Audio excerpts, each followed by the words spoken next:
आज वेद स्वाध्याय के अंतर्गत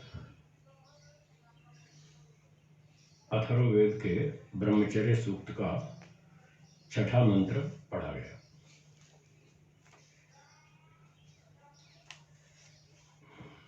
ब्रह्मचर्य का विषय चल रहा है। आज के मंत्र में बताया है ब्रह्मचारी एति, ब्रह्मचारी आता है।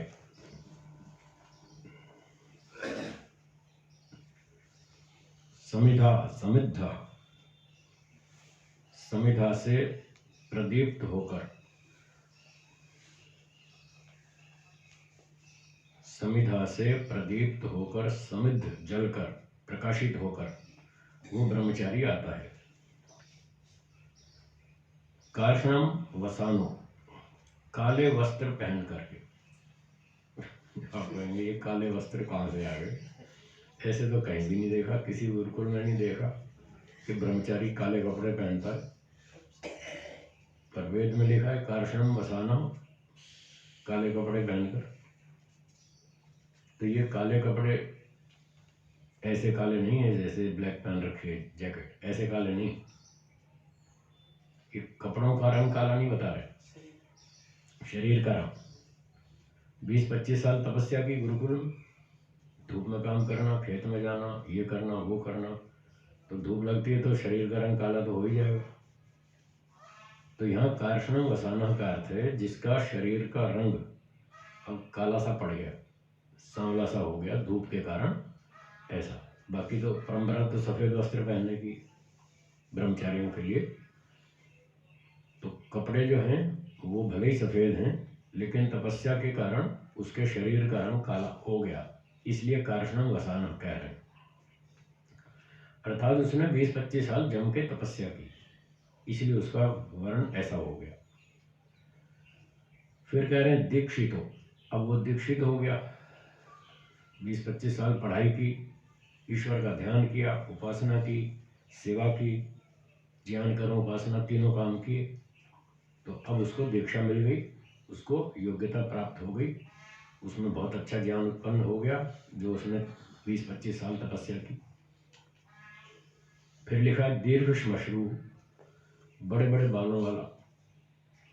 यहाँ भी वैसे ही अर्थ करें, ऐसे लंबी लंबी जटाएं, लंबी लंबी दाढ़ी, ऐसा अर्थ नहीं है।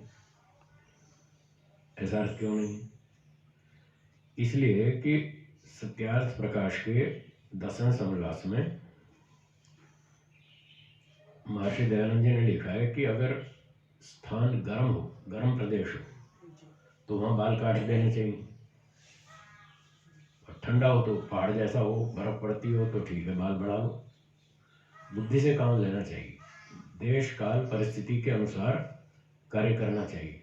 जिस कार्य के करने से सुख बढ़े और दुख कम हो, दुख घटे सुख बढ़े, वो काम करना चाहिए, उसमें बुद्धिमत्ता है। तो दीर्घ श्मश्रु का अर्थ ये नहीं कि ऐसे लंबी लंबी दाढ़ी वाला, लंबी लंबी जटाओं वाला, ऐसा नहीं है। इसका अर्थ है कि एक बार उसने बाल वाल काट लिए, अब महीना भर की छुट्टी, अब महीने तक बढ़ते हैं, बढ़ने दो, दाढ़ी बढ़ रही है बढ़ने दो, बाल बढ़ रहे बढ़ने दो। ये कहने का तात्पर्य ये है कि ब्रह्मचारी फैशनबाजी में ना लगा दे, उसको अपनी पढ़ाई करनी है, ध्यान करना है, भी वैराग्य उत्पन्न करना है, और वो अपना जैसे ब्यूटी पार्लर की तरह सफाई करने लग जाए तो फिर उसका तो लोक व्यवहार में, मतलब लोक में रुचि हो जाएगी, संसार में उसकी पढ़ाई वढ़ाई वैराग्य सब ठंडा पड़ जाएगा। तो ये भाव है कि वो बाह्य दिखावे में न पड़े और अपना पढ़ाई लिखाई करे, ध्यान करे, उपासना करे, अनुशासन में रहे, अपने अंदर गुणों का विकास करे, ये मतलब है। दीर्घ श्मश्रु, महीने भर तक बाल बढ़ने दो, जैसे इनकी दाढ़ी बढ़ी हुई है, इसको बढ़ी हुई दाढ़ी कहते हैं ना, क्लीन शेव नहीं है। तो 15 दिन महीना बढ़ने दो, फिर अपना 1 दिन काट लिया छुट्टी, फिर अपना 29 दिन अपना आराम से तपस्या करो। तो ये भाव है। स सद्यः एति, वह शीघ्र ही प्राप्त होता है। जो ब्रह्मचारी आता है वो कहाँ से आ रहा है? गुरुकुल से आ रहा है। कहाँ जा रहा है? घर को जा रहा है, स्नातक हो गया, उस समय की बात है ये। पहली पंक्ति में बताया ना, ब्रह्मचारी एति, ब्रह्मचारी आता है, गुरुकुल से आता है। कहाँ जाता है? अपने घर जाता है। क्यों जाता है? उसको इच्छा है विवाह करने की। पहला आश्रम पूरा हो गया, पढ़ाई लिखाई पूरी हो गई, विद्या भी पूरी हो गई, और अब उसकी इच्छा भी है विवाह करने की। दूसरा आश्रम गृहस्थ आश्रम, ठीक है ना। उस दिन बताया था ना मैंने, गृहस्थ में जाना अनिवार्य नहीं है। इच्छा हो और योग्यता हो तो गृहस्थ में जाना, इच्छा नहीं है, योग्यता नहीं है तो नहीं जाना। आजकल लोगों की इच्छा तो बहुत है गृहस्थ में जाने की, पर योग्यता कुछ नहीं है, इसलिए रोज लड़ाई झगड़ा करते हैं। वहाँ घर गृहस्थी में रोज झगड़े होते हैं। तो ब्रह्मचारी 20-25 साल गुरुकुल में रहा, तपस्या की, शास्त्रों का अध्ययन किया। उसको बताया गया कि संसार में दुख है, दुखमेव सर्वम विवेकिना, बुद्धिमान को चारों ओर दुख ही दुख दिखता है। उसको सब पढ़ाया गया, व्याकरण, दर्शन, उपनिषद आदि, वेद आदि शास्त्रों में उसको ये सारी शिक्षा दी गई। यहाँ झंझट है संसार में, मत जाना, आगे तुम्हारी इच्छा है, तुम्हारा मन क्या कहता है, तुम्हारे विचार क्या कहते हैं, तुम्हारे संस्कार क्या कहते हैं, वो तुम जानो। हम तो ये सलाह दे रहे हैं कि वहाँ मत जाना, उसमें खतरा है। गृहस्थ में जाओगे तो आपका सुख कम हो जाएगा, दुख बढ़ जाएगा, ऐसा उसको पढ़ाया गया। फिर जिसके अच्छे थे संस्कार, पिछले जन्मों से तपस्या करके आ रहा है, तो उसको तो ये बात समझ में आ गई कि हाँ बात तो ठीक है, ये संसार में सब लोग दुखी हैं, कोई परेशान है, कोई खुश तो दिखता नहीं। ऊपर से दिखावा करते हैं हम बहुत खुश हैं, दुनिया को तो दिखाते हैं हम बहुत खुश हैं, पर अंदर की बात तो वो जानते हैं कितने खुश हैं। रोज लड़ाई झगड़ा चलता है। तो जिसके संस्कार आध्यात्मिक थे, पिछले जन्मों में कुछ तपस्या करके आया था,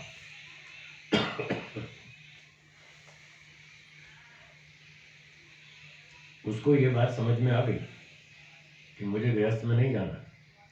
नहीं जाना तो ठीक है, तुम वहीं गुरुकुल में ही रहो, अपनी तपस्या को जारी रखो और वैराग्य उत्पन्न करो, वैराग्य को और बढ़ाओ, विद्या को और तेजस्वी बनाओ, यहीं रहो, पठन पाठन करो, साधना करो।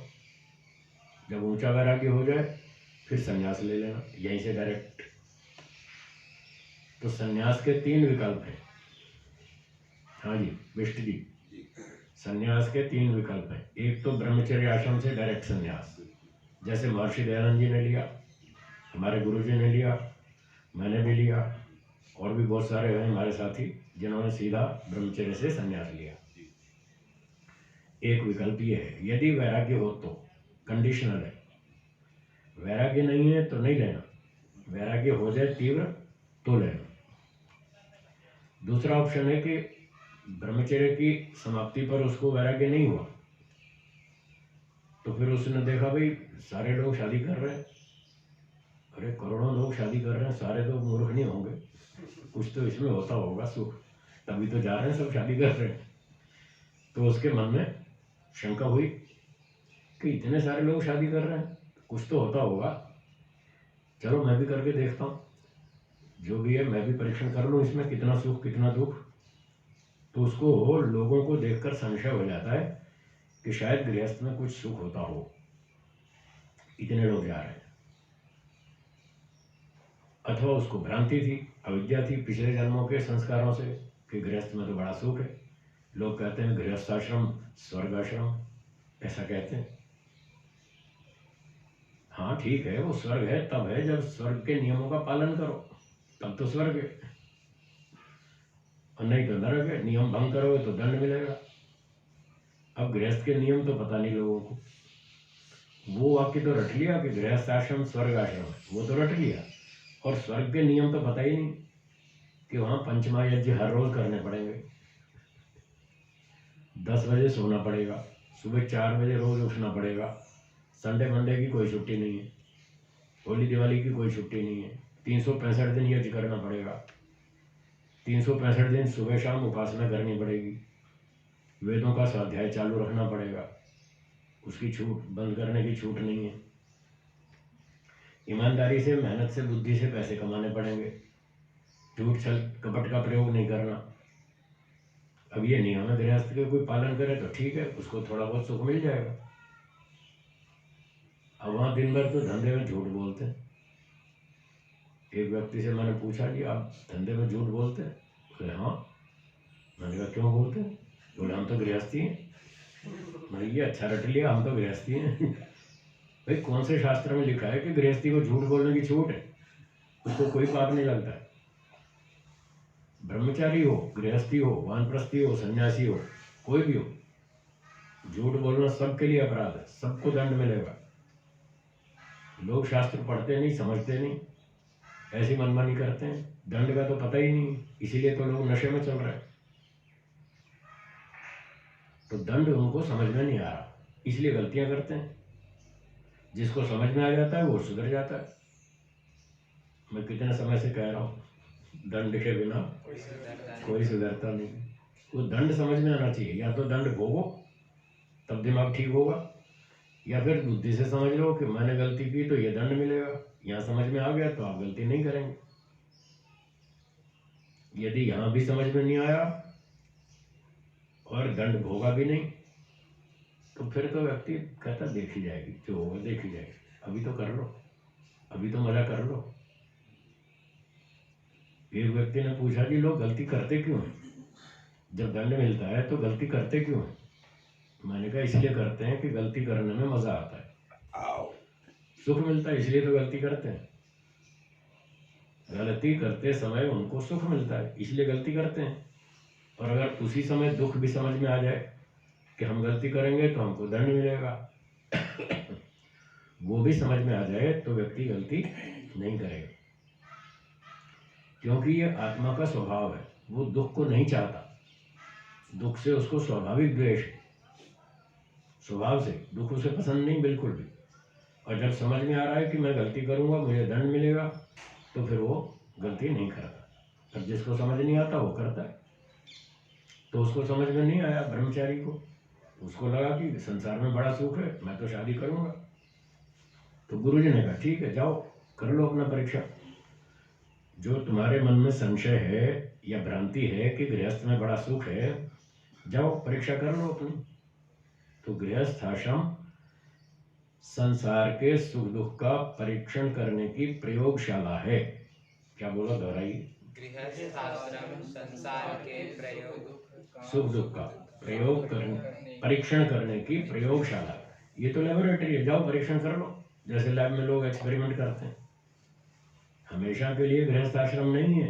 एक बार गृहस्थ में घुस गए तो मरते दम तक गृहस्थी बने रहो, ऐसा विधान नहीं है। सिर्फ 25 साल के लिए, 30 साल के लिए छूट दी गई, चलो जाओ अपना परीक्षण कर लो। हम तो पहले ही कह रहे हैं यहाँ झंझट है, तुम्हें समझ नहीं आ रहा, नहीं आ रहा तो जाओ कर लो परीक्षण। शादी करके 25-30 साल में सबको समझ में आ जाता है कितना सुख और कितना दुख, सारा परीक्षण हो जाता है लेबोरेटरी में।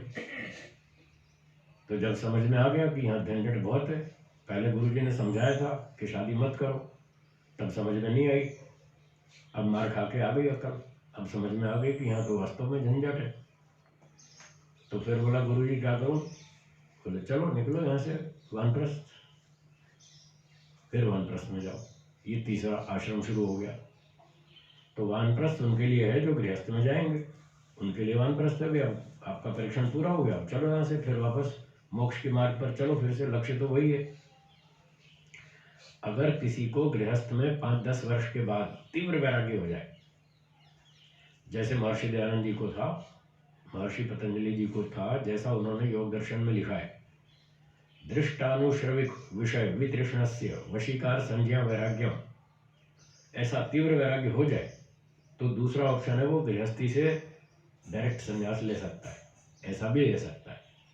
पर शर्त है वैराग्य होना चाहिए, और उसका निर्णय वो नहीं करेगा, गुरुजी बताएंगे तुम्हें वैराग्य हुआ कि नहीं हुआ, वो निर्णय गुरुजी करेंगे।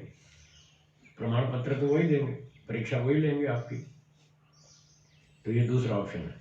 तीसरा ऑप्शन है संन्यास का, कि वानप्रस्थ में चले गए, ब्रह्मचारी से गृहस्थ में गए और गृहस्थ में वैराग्य नहीं हुआ तो 25-30 साल गृहस्थ में रहे, बच्चे बड़े कर लिए, उनकी शादियां कर दी, घर की ड्यूटी खत्म, अब वानप्रस्थ में चले गए।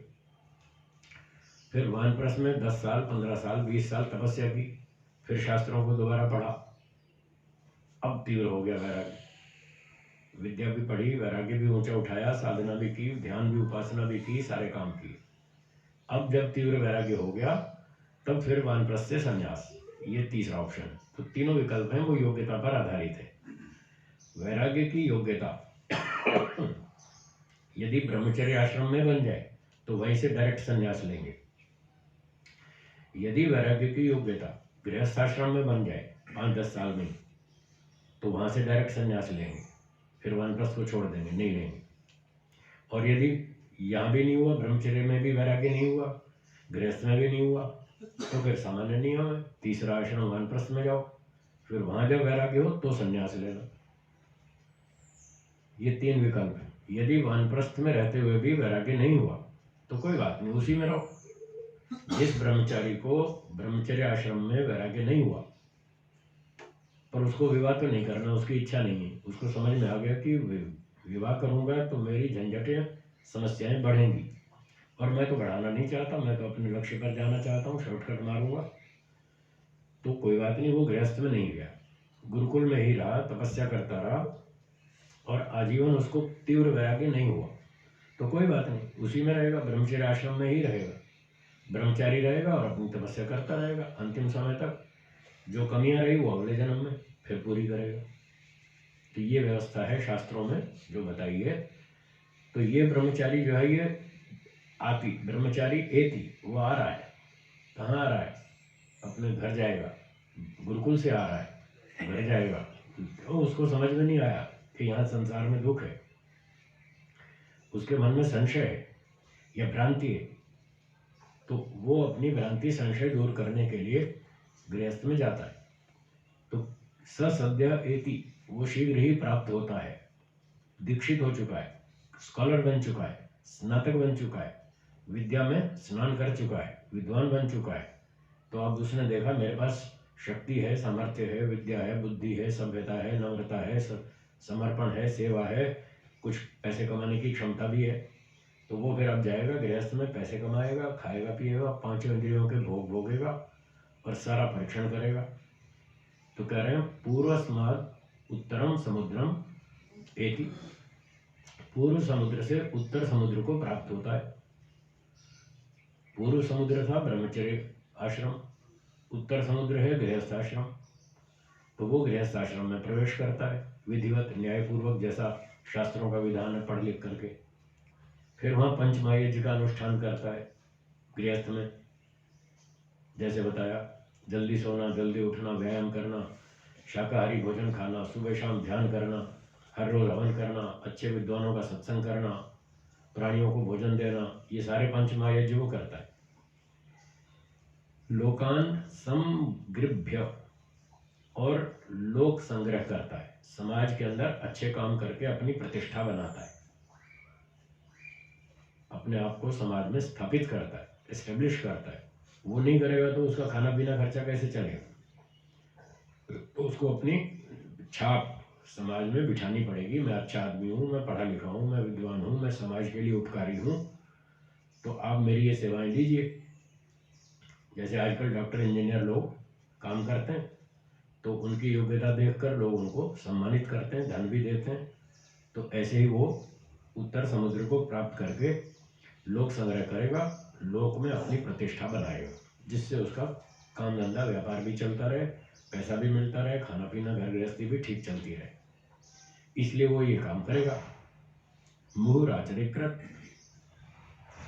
मुहु का मतलब है चारों ओर से, बार बार से, चरिकृत कर्म करता हुआ, तो मतलब वो खूब मेहनत करेगा वहां पर भी, गृहस्थ में भी। गृहस्थ में भी मौज मस्ती नहीं है, वहाँ भी बहुत परिश्रम करना पड़ेगा, चारों ओर बार बार उसको कर्म करना पड़ेगा, पुरुषार्थ करना पड़ेगा, सबके दिमाग में बिठाना पड़ेगा मैं एक योग्य व्यक्ति हूँ, मैं बुद्धिमान हूँ, मैं धार्मिक हूँ, मैं सदाचारी हूँ, चरित्रवान हूँ, जनता का हित करता हूँ, सबकी सेवा करता हूँ, ये उसको बार बार अपनी स्थिति बनानी पड़ेगी। जब तक उसका आचरण ठीक चलता रहेगा तब तक समाज में उसकी प्रतिष्ठा बनी रहेगी। प्रतिष्ठा बनी रहेगी तो समाज के लोग उससे काम भी लेंगे और सहयोग भी देंगे। तो इस प्रकार से वो गृहस्थ आश्रम को चलाएगा। ये ब्रह्मचारी पहले आश्रम से दूसरे आश्रम में आ गया।